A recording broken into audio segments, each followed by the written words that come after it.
السلام علیکم ورحمۃ اللہ وبرکاتہ۔ بسم اللہ الرحمن الرحیم۔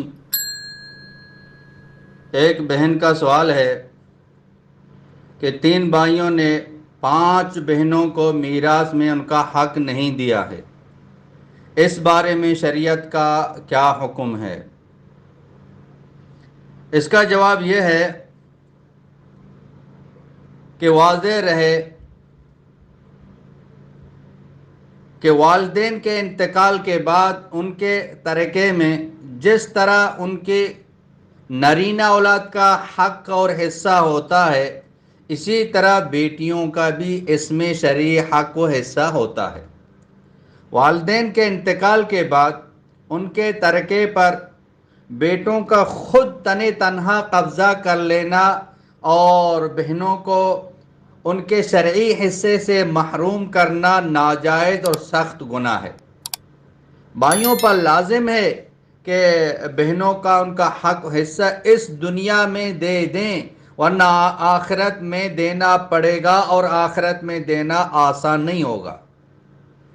اور جب تک بھائی بہنوں کو ان کا حق نہیں دیں گے، اس وقت تک یہ حق ان کے ذمہ لازم رہے گا۔ کسی کا حق دبانے یا غصب کرنے پر احادیث مبارکہ میں بڑی وعیدیں آئی ہیں۔ چنانچہ حضرت سعید بن زید رضی اللہ تعالیٰ عنہ روایت کرتے ہیں کہ رسول اللہ صلی اللہ علیہ وسلم نے فرمایا، جو شخص کسی کی بالشت بر زمین بھی اس طریقے سے لے لے، یعنی از راہ ظلم لے لے، قیامت کے دن 7 زمینوں میں سے اتنی ہی زمین اس کے گلے میں طوق کے طور پر ڈال دی جائے گی۔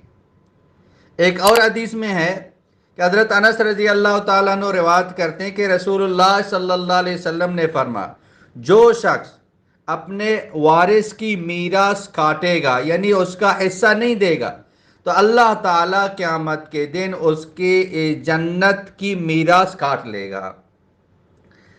یہ بھی یاد رہے کہ اگر بھائی بہنوں سے جائیداد کی تقسیم سے قبل دست بردار ہونے کا کہیں تو یہ بھی درست نہیں ہے۔